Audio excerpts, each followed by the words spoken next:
If you have a question for Zero and I, you can always email us at zerowizcast@gmail.com. Or if you're on YouTube, you can comment on the YouTube comment section for a question that you may have for us. I just wanted to mention that in case. So, here's a question for you, Zero. Microsoft, I believe, announced today that they are no longer going to have Xbox 360 games available for free on their Xbox Live Games for Gold service. Now, let's take away the fact that Games of Gold pretty much is dog shit. Let's just take that away, okay? No one cares about it. It's full of games that no one cares about, so whatever. Let's just take that away. All right? My thought process came from this then. Zero, what is your favorite Xbox 360 game?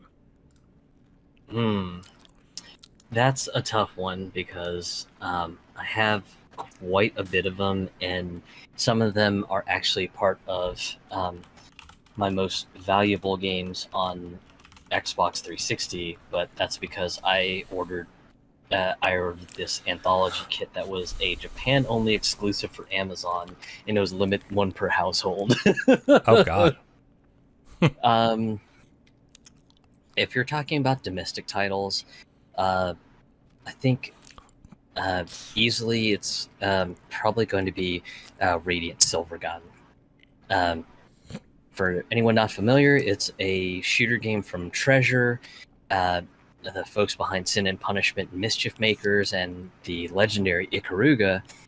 But this was a shooter that was on the Saturn, and you have a ship that has 5 attack modes, including one that's like a close-up sword mode, so you can slash up ship parts and appendages and everything. Mm-hmm.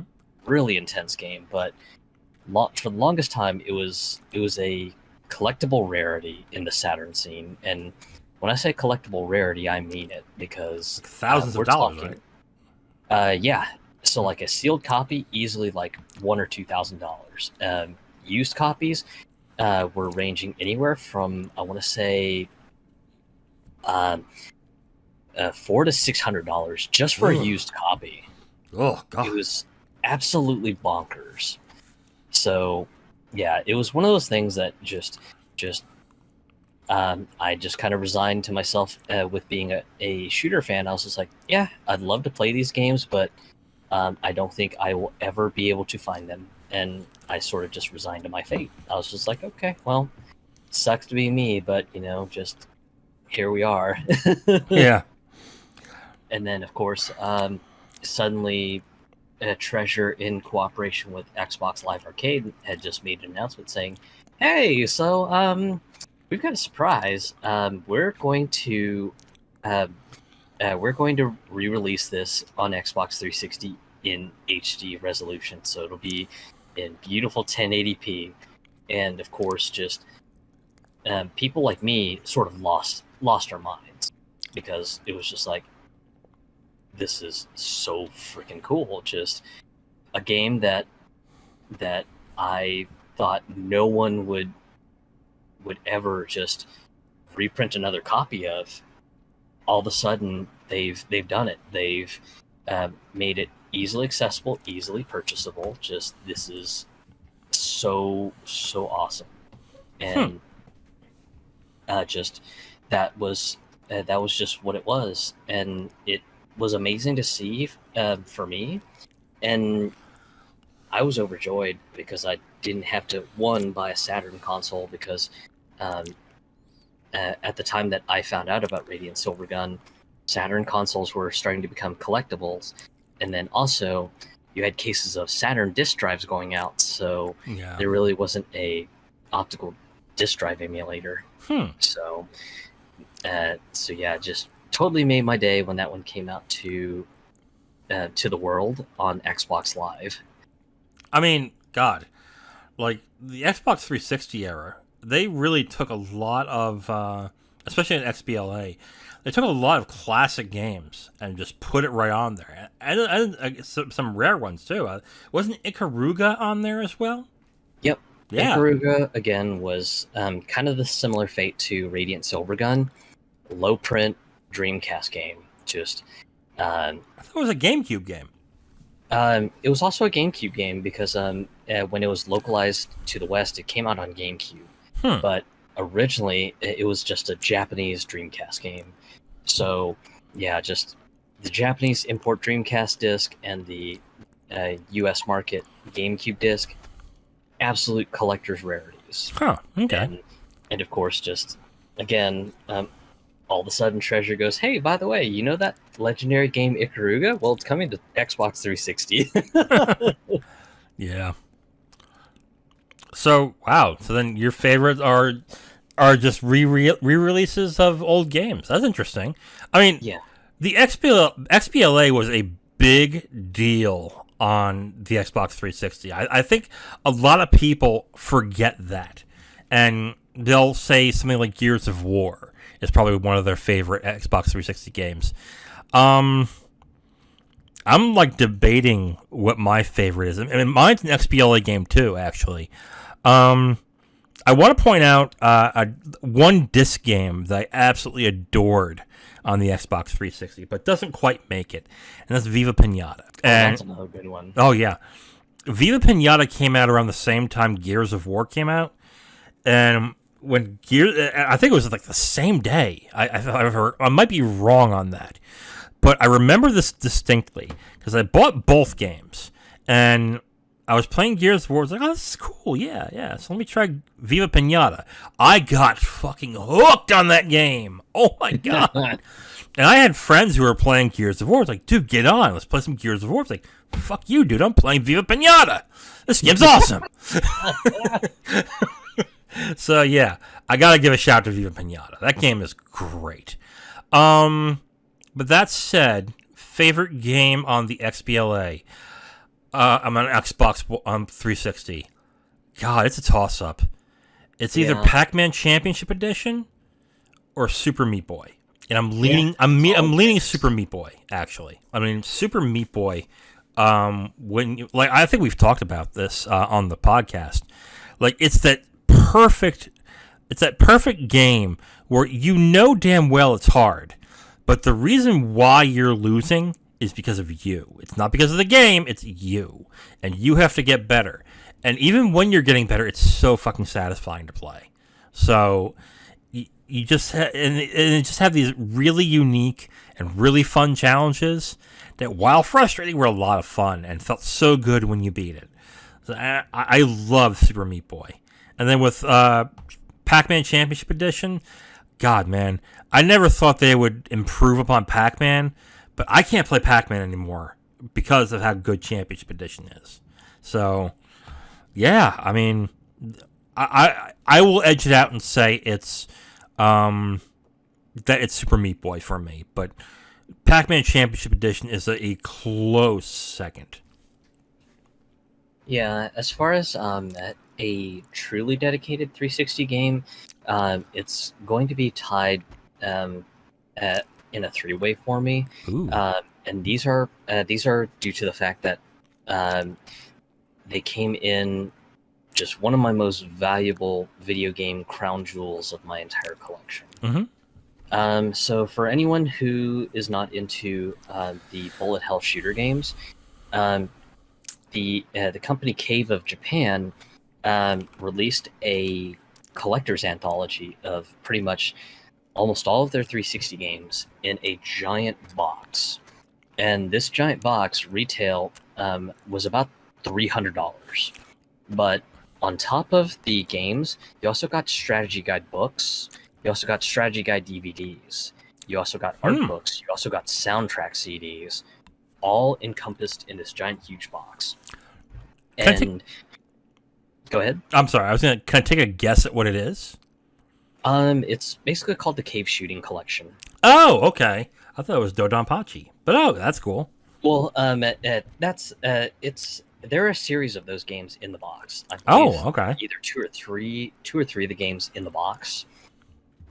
So yeah, just the initial run of it was so popular that Cave was just like, okay, we'll do a reprint edition of it and everything, and the reprint was what I got in on, and this time it was an Amazon Japan exclusive, and they actually did a hard limit of the item uh, could only be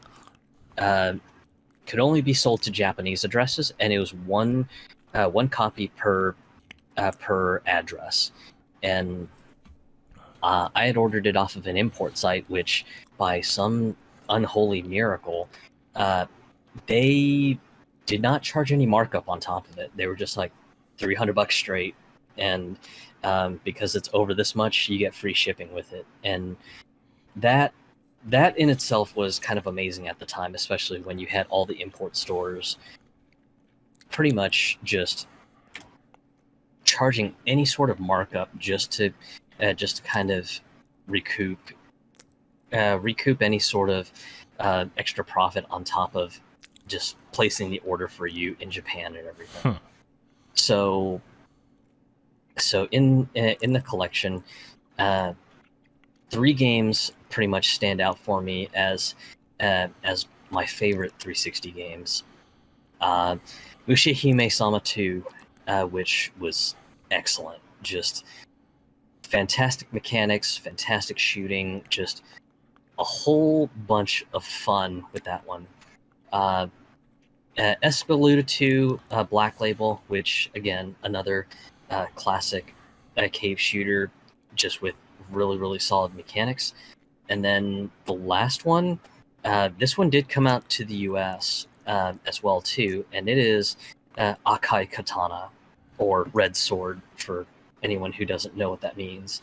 And Akai Katana was interesting because it was a horizontal shooter, kind of like Death Smiles, but it was the story's kind of interesting because it's a remix on the events of World War II Japan, that everyone is trying to search for the legendary Red Sword because potentially it could change the fate of the world. And you've got three different pilots who want to find the Red Sword to accomplish their own personal wish, and they all have their different stories on what they wish for and everything.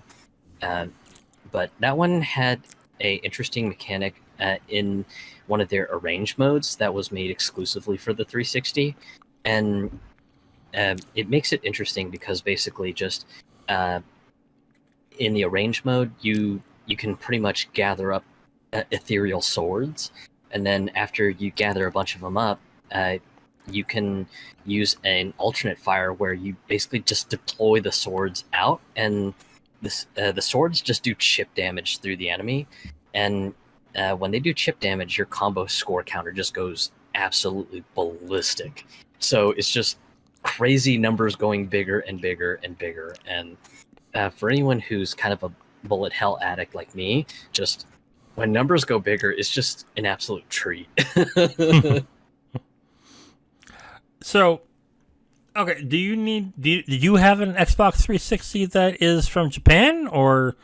Yes. So, because a bunch of the games in this cave shooting collection are actually region 2, they're not all region, except for like I think 1 or 2 discs in there. I actually had to buy a Japanese 360, and this was when Microsoft was starting to discontinue the making of the Xbox 360S, which was the real slim, angular one that kind of had like an hourglass sort of shape to it. And this was when they were starting to make the Xbox 360E, which was the one that didn't have the optical output or anything like that. So I ended up having to pick up one of those from an import shop, and unfortunately that one ran me another $300. So yeah, just that's pretty much the crown jewel of my entire video game collection right there. A Japanese Xbox 360 and this $300 box of Japanese bullet hell games. Wow. I think with regards to the announcement of the 360 games being discontinued, it's kind of interesting to see an end of an era, especially considering that they were still giving out 360 games through the entire lifespan of the Xbox One.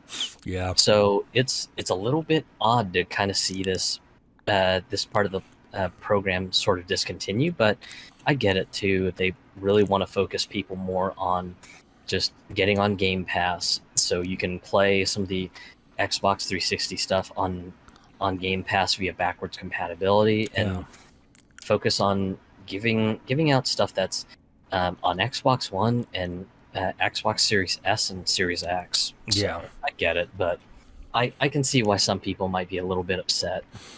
I'm at this point now where, like, just get rid of Xbox Live Gold. I mean, really, if someone has Game Pass, that should be enough.